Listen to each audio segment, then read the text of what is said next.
Welcome students. आज हम इस वीडियो में बात करेंगे गॉस थ्योरम की कुछ एप्लीकेशंस और deduction of Coulomb's law from Gauss theorem. इससे प्रीवियस वीडियो में हमने इलेक्ट्रिकल फ्लक्स और गॉस थ्योरम के बारे में डिस्कस किया था। गॉस थ्योरम क्या कहती है कि कोई भी 3D क्लोज बॉडी है, उससे जो इलेक्ट्रिकल फ्लक्स पास होगा वो उस बॉडी में जो चार्ज प्लेस है उसके 1/ε0 टाइम्स होगा। अगर और आपको डिटेल में गॉस थ्योरम या फिर इलेक्ट्रिकल फ्लक्स को जानना है तो नीचे डिस्क्रिप्शन बॉक्स में दोनों के लिंक दिए हुए हैं, आप क्लिक करके उसे स्टडी कर सकते हैं। सबसे पहले बात करें deduction of Coulomb's law from the Gauss theorem. Deduction of Coulomb's law from Gauss theorem.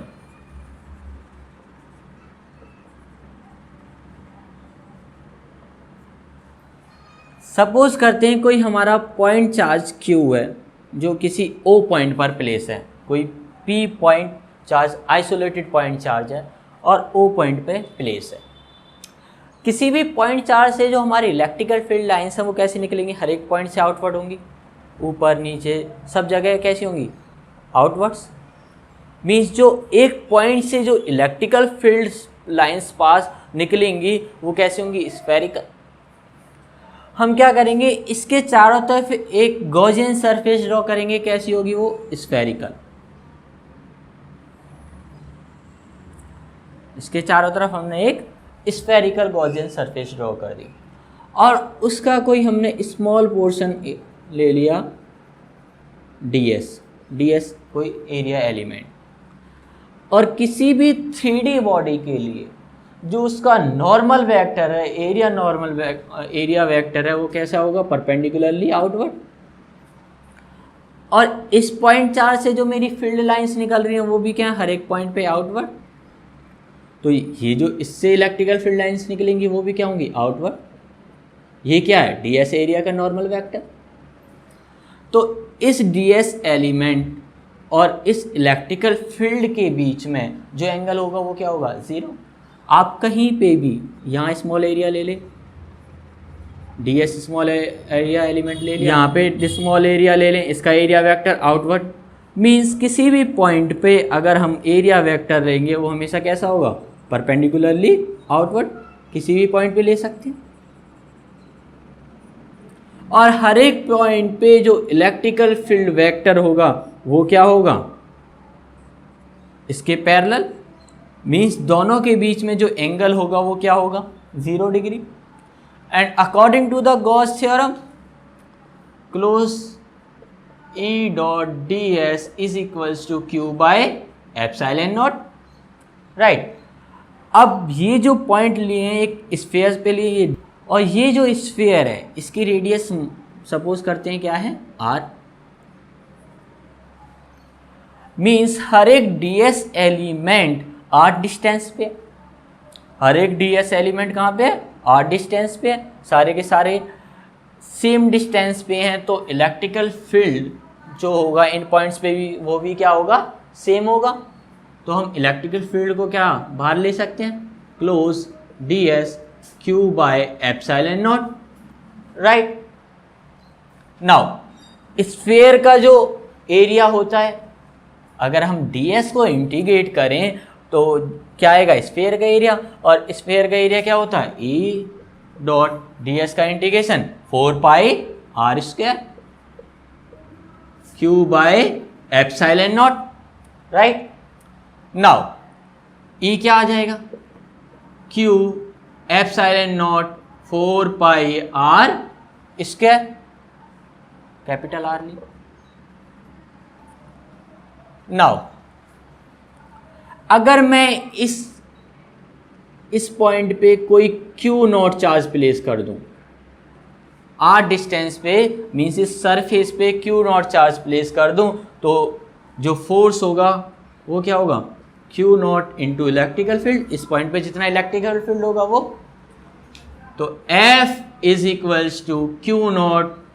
Electrical field की वैल्यू क्या है? Q divided by epsilon naught 4 pi r square, capital r square. और कूलम्ब्स लॉ क्या था, same, q naught into q 1/4 pi epsilon naught divided by r square. This is the Coulomb's law. F is equals to 1/4 pi epsilon not Q naught into q divided by r square. या फिर हम इसे कैसे लिख सकते हैं, F is equals to 1/4 pi epsilon naught क्या होता है, कि q naught into q divided by r square. हम गॉस थ्योरम से कूलम्ब्स लॉ को भी फाइंड आउट कर सकते हैं। इसके बाद बात करेंगे हम गॉस लॉ की कुछ अदर एप्लीकेशंस के बारे में। First, electrical field intensity due to a spherical shell या फिर होलो सेल। इसके बाद बात करेंगे हम गॉस लॉ की कुछ अदर एप्लीकेशंस के बारे में। First, electrical field intensity due to a spherical shell या फिर hollow shell. Electrical field intensity due to uniformly charged spherical shell और होलो सेल, होलो स्फीयर और कंडक्टिंग सॉलिड स्फीयर।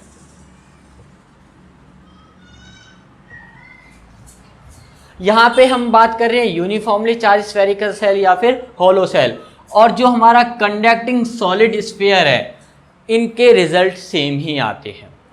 अब एक जगह पे तो क्या है, होलो स्फेरिकल सेल है, मीन्स सारा का सारा जो चार्ज होगा वो कहाँ होगा, स्फीयर पे, सरफेस पे होगा।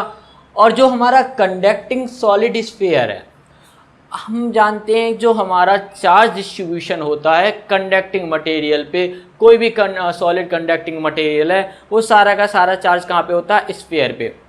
इससे पहले जब हम प्रीवियस वीडियो में चार्ज डिस्ट्रीब्यूशन स्टडी करा था तो हमने वहाँ पे देखा था कि जो हमारे मेटल्स हैं या फिर कंडक्टिंग मटेरियल्स हैं उन पे सारा चार्ज कहाँ पे होता है, स्फीयर पे होता है। अगर मैं कोई सॉलिड बॉडी, अगर ये मेरी सॉलिड कंडक्टिंग बॉडी है और इस बॉडी के अंदर अगर मैं चार्ज इंजेक्ट कराऊं, या वो पॉजिटिव चार्ज हो या फिर नेगेटिव चार्ज हो, दोनों के दोनों ही चार्ज सारे के सारे कहाँ पे आ जाते हैं, अपने सरफेस पे आ जाते हैं, बॉडी के सरफेस पे आ जाते हैं।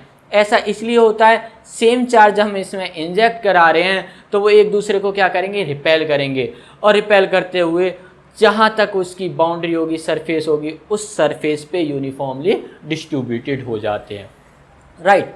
तो कंडक्टिंग सॉलिड स्फीयर हो उस पर भी सारा का सारा चार्ज कहाँ होगा, बॉडी पर, या फिर हॉलो सेल हो, स्फेरिकल सेल हो तो थिन स्फेरिकल सेल, उस पर भी सारा चार्ज कहाँ होता है, सरफेस पे, राइट। तो सपोज कोई सॉलिड बॉडी है या फिर हॉलो स्फीयर है, इसकी जो रेडियस है वो क्या है, r, राइट। और इस स्फीयर पे यूनिफॉर्मली चार्ज डिस्ट्रीब्यूटेड है।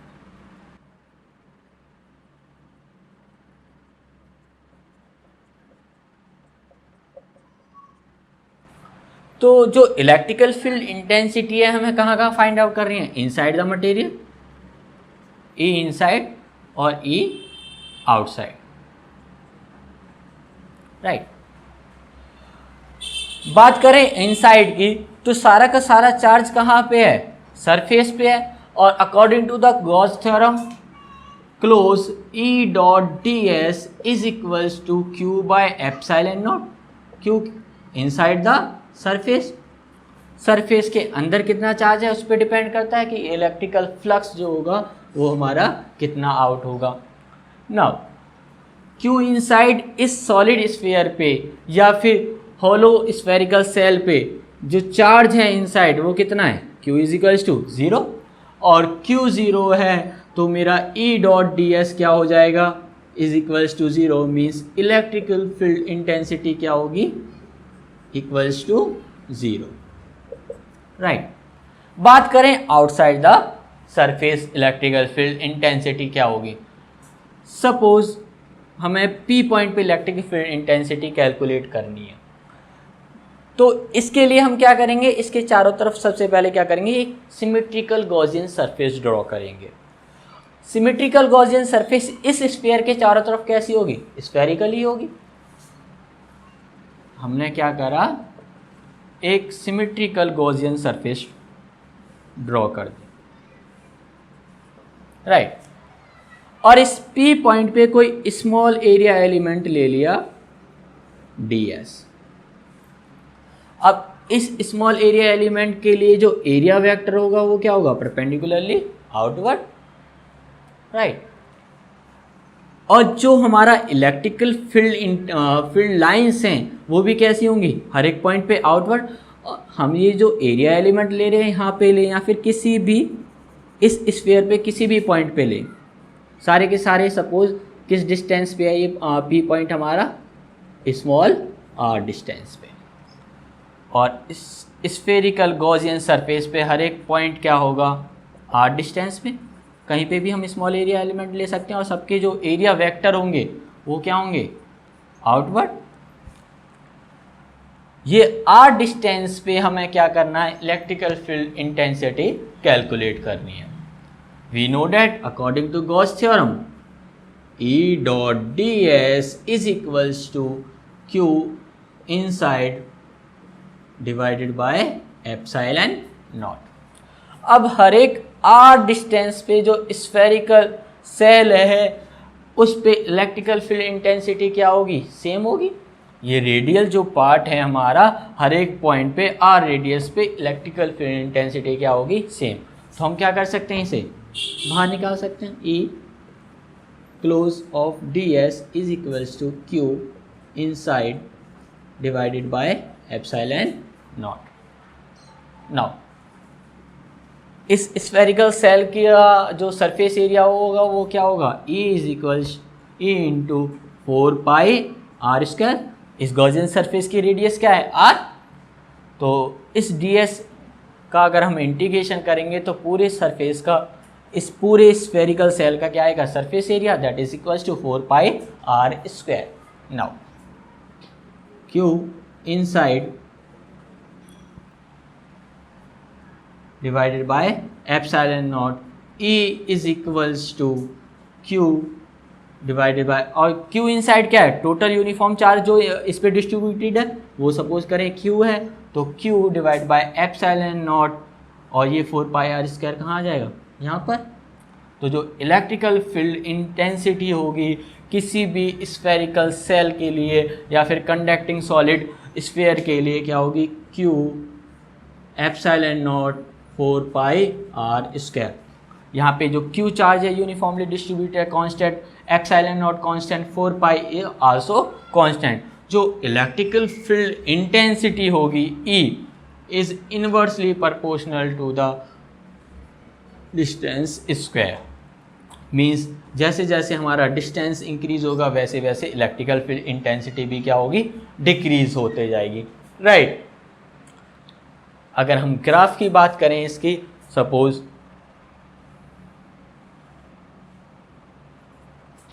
ये क्या है, r distance, electrical field,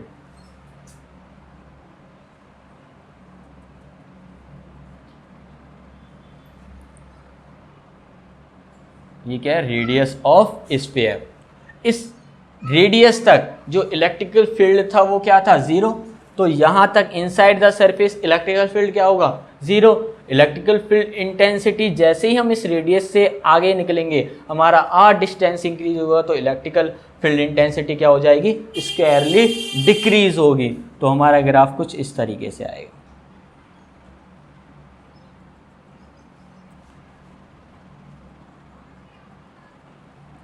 r radius तक क्या है, 0, और इसके बाद हमारा इन्वर्सली प्रोपोर्शनल है r² के, मीन्स डिक्रीज, जैसे जैसे हमारा डिस्टेंस इंक्रीज होगा वैसे वैसे इलेक्ट्रिकल फील्ड इंटेंसिटी क्या होती जाएगी, डिक्रीज होती जाएगी, और इनसाइड द सरफेस क्या है, 0, राइट।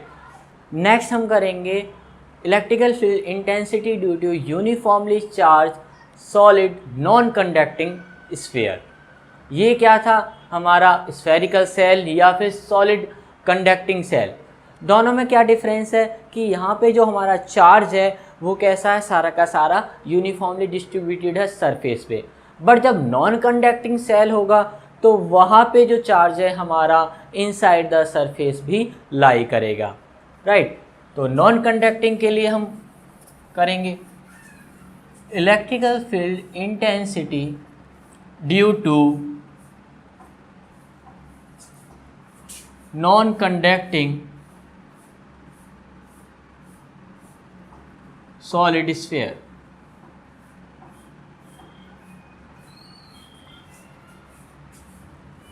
कोई सॉलिड स्फीयर है,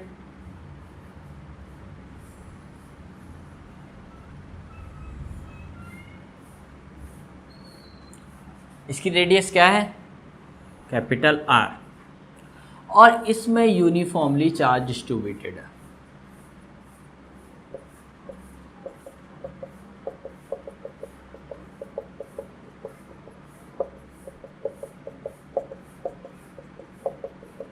राइट। इस सॉलिड स्फीयर की वजह से हमें इलेक्ट्रिकल फील्ड इंटेंसिटी कैलकुलेट करनी है। First inside the surface, electrical field inside the surface. तो इनसाइड द सरफेस जब हमें इलेक्ट्रिकल फील्ड इंटेंसिटी किसी पी पॉइंट पे कैलकुलेट करनी है, पी पॉइंट पे इलेक्ट्रिकल फील्ड इंटेंसिटी क्या होगी, इसके लिए हम क्या करेंगे, यहाँ पर एक गॉसियन सरफेस ड्रॉ कर देंगे। इस चार्ज को थोड़ा रफ कर देते हैं।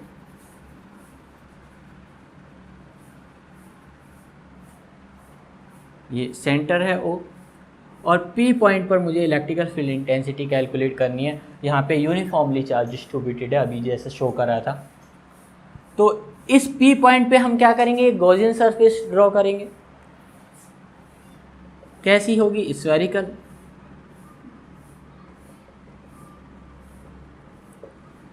और इस स्फेरिकल सेल की जो रेडियस, स्फेरिकल सॉलिड की जो रेडियस है गॉसियन सरफेस की, वो क्या है, स्मॉल r। और इस बड़े सॉलिड सेल की क्या थी, कैपिटल R। तो इस सरफेस के लिए मेरा electrical field intensity P point पे क्या होगी वो कैलकुलेट करनी है। हमने गॉसियन सरफेस ड्रॉ कर दिया। सपोज इसका एक स्मॉल एरिया एलिमेंट ले लिया ds, और इस ds एलिमेंट के लिए जो एरिया वेक्टर होगा वो क्या होगा, perpendicularly outward, normal vector perpendicularly outward. और यहाँ पे जो मेरा यूनिफॉर्मली चार्ज अंदर इनसाइड लाई कर रहा है, इनसाइड भी तो इस गॉसियन सरफेस के अंदर भी कुछ ना कुछ चार्ज होगा, और आउटसाइड भी होगा।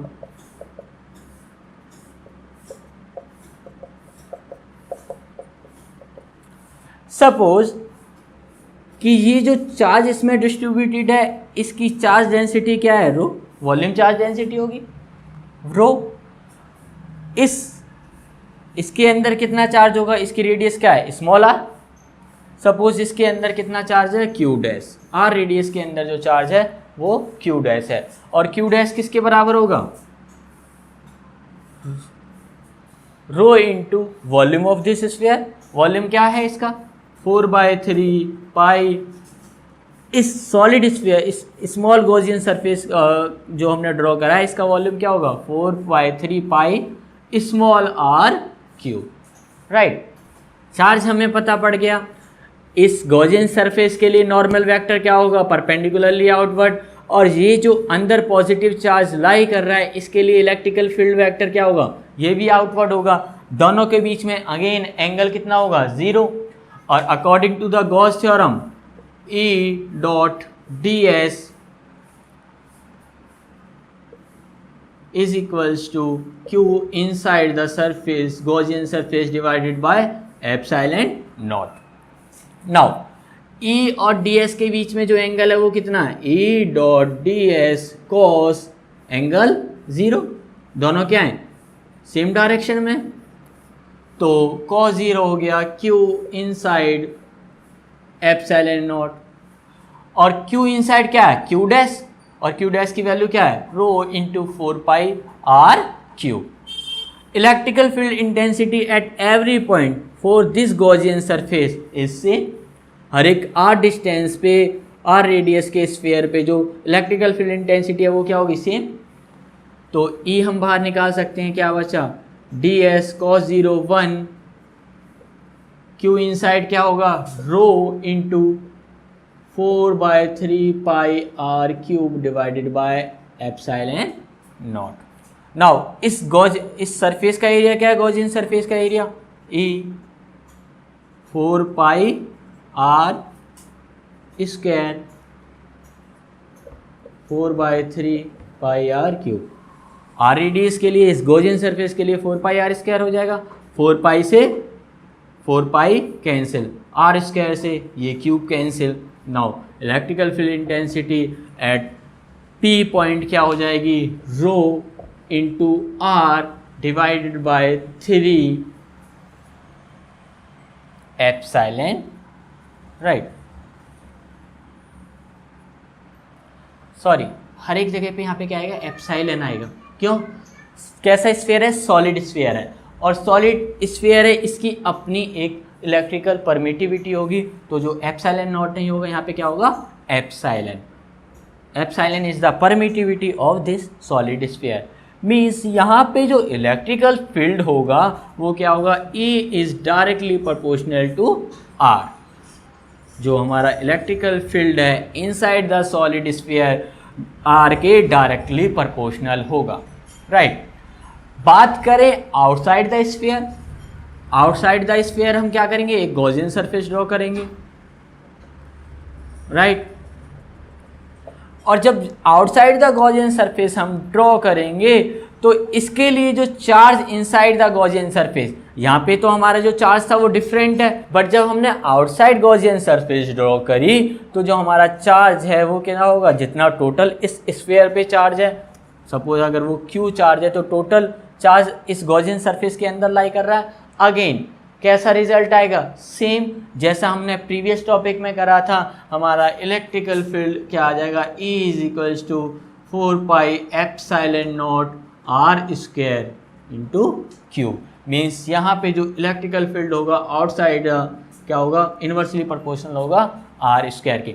मीन्स जब हमने बाहर गॉसियन सरफेस ड्रॉ करी तो इसके अंदर जो चार्ज लाई कर रहा था वो टोटल चार्ज था इस सॉलिड स्फीयर का, दैट इज क्यू। मीन्स ये तो कांस्टेंट हो गया।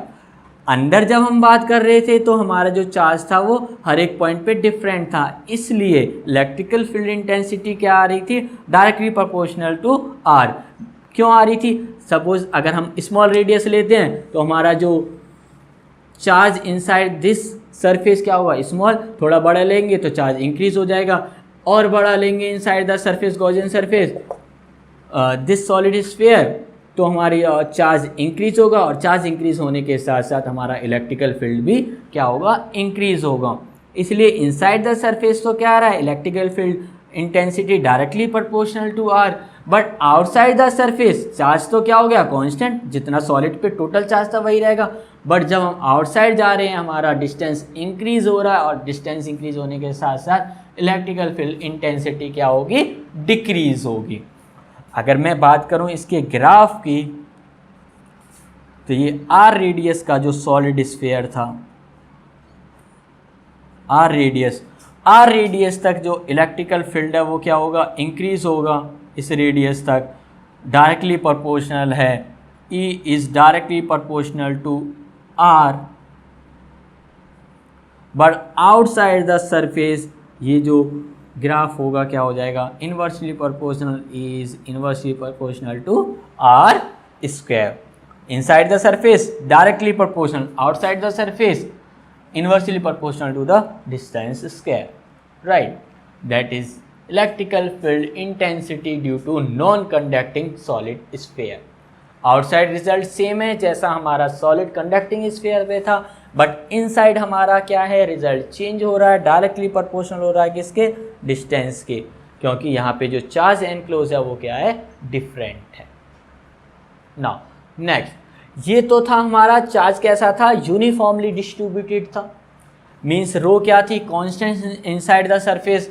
अगर ये रो डिपेंड करे आर डिस्टेंस पे, अभी तक तो हमारा सिर्फ चार्ज डिपेंड कर रहा था आर डिस्टेंस पे, बट अगर हमारी रो भी चेंज हो, ये चार्ज डेंसिटी भी डिस्टेंस के साथ चेंज हो, लाइक अगर प्रोपोर्शनल हो आर के। सपोज अभी तक जो हमारी चार्ज डेंसिटी थी वो क्या थी, कांस्टेंट थी रो, बट अगर ये रो भी डिस्टेंस के साथ चेंज हो, या सो हो सकता है डायरेक्टली प्रोपोर्शनल आर के हो, या फिर ऐसा भी हो सकता है इन्वर्सली प्रोपोर्शनल हो, डिस्टेंस के साथ इसकी अगर डेंसिटी चार्ज डेंसिटी चेंज होती है, उस केस में हमारा इलेक्ट्रिकल फील्ड इंटेंसिटी कैसे चेंज होगी वो हम कैलकुलेट करेंगे। Electrical field intensity due to non conducting solid sphere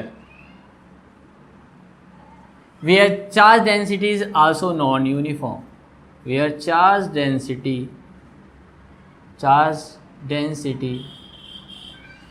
also non-uniform। कोई सॉलिड स्फीयर है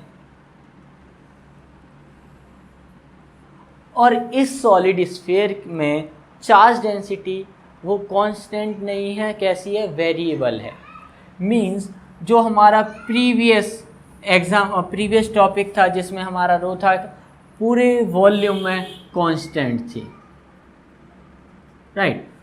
मगर अगर ये रो चार्ज डेंसिटी क्या हो, कांस्टेंट ना हो, मीन्स वेरी करे डिस्टेंस के साथ, जैसे जैसे हम डिस्टेंस इंक्रीज कर रहे हैं, या तो चार्ज हमारा डिक्रीज हो या फिर इंक्रीज हो, तो उसे हम क्या कह देते हैं, नॉन यूनिफॉर्मली चार्ज डिस्ट्रीब्यूशन। तो यहाँ पे जो चार्ज डिस्ट्रीब्यूशन है इसके अंदर वो कैसा है, नॉन यूनिफॉर्म है। हो सकता है रो डायरेक्टली प्रोपोर्शनल हो आर के, या फिर रो डायरेक्टली प्रोपोर्शनल हो आर स्क्वायर के, या फिर ऐसा भी हो सकता है रो इन्वर्सली प्रोपोर्शनल हो आर के या फिर आर स्क्वायर के। डिपेंड करेगा कि आपको एग्ज़ाम में क्या दिया है। आपके बोर्ड एग्ज़ाम के पॉइंट ऑफ व्यू से ये टॉपिक इम्पॉर्टेंट नहीं है, बट आपके एंट्रेंस एग्ज़ाम में इस तरीके से कोई भी न्यूमेरिकल आ सकता है जिसमें आपकी जो चार्ज डेंसिटी है वो वेरी करेगी। तो हम इनमें से कोई भी एक केस लेके, सपोज हम क्या कर लेंगे, rho is directly proportional to r square, means rho, इस प्रोपोर्शनलिटी को साइन को हटा के हम क्या लगाते हैं, rho constant r naught r square. Means यहाँ पे जो चार्ज डेंसिटी है वो डिस्टेंस के साथ इस सॉलिड स्फीयर में इंक्रीज हो रही है। मीन्स जैसे जैसे हम इस सेंटर से दूर जाएंगे वैसे वैसे चार्ज क्या होगा, इंक्रीज हो जाएगा। अगर यहाँ पे हमारा चार्ज क्या है, दूर दूर है, तो यहाँ पे डिस्टेंस इंक्रीज होने के साथ साथ चार्ज डेंसिटी भी क्या हो रही है, इंक्रीज हो रही है, कुछ इस तरीके से।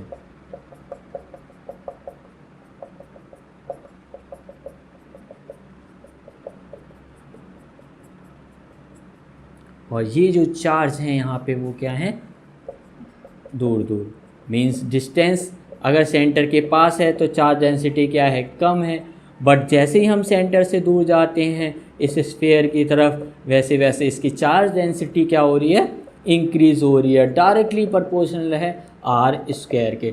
Means charge increase, charge r square increase हो रहा, आर इंक्रीज होगा तो हमारी चार्ज डेंसिटी भी हमारी इंक्रीज होगी, राइट। सेंटर पे चार्ज दूर दूर होगा, चार्ज डेंसिटी कम होगी, जैसे हम सेंटर से दूर जाएंगे हमारी चार्ज डेंसिटी हम क्या देख रहे हैं, इंक्रीज होते जा रही है। कुछ इस तरीके से हमारे न्यूमेरिकल्स आ सकते हैं, राइट। तो इसके लिए हम क्या करेंगे, अगेन सबसे पहले क्या करेंगे, एक गॉसियन सरफेस ड्रॉ करेंगे। ये गॉसियन, सपोज कोई पी पॉइंट पे हमें इलेक्ट्रिकल फील्ड कैलकुलेट करना था, electrical field intensity P point पे, तो इसके लिए हम एक स्मॉल एरिया एलिमेंट ले लेंगे ds, जिसका नॉर्मल वेक्टर क्या होगा, परपेंडिकुलरली आउटवर्ड। इस चार्ज की वजह से इस पॉइंट पे इलेक्ट्रिकल फील्ड इंटेंसिटी कैलकुलेट करनी है।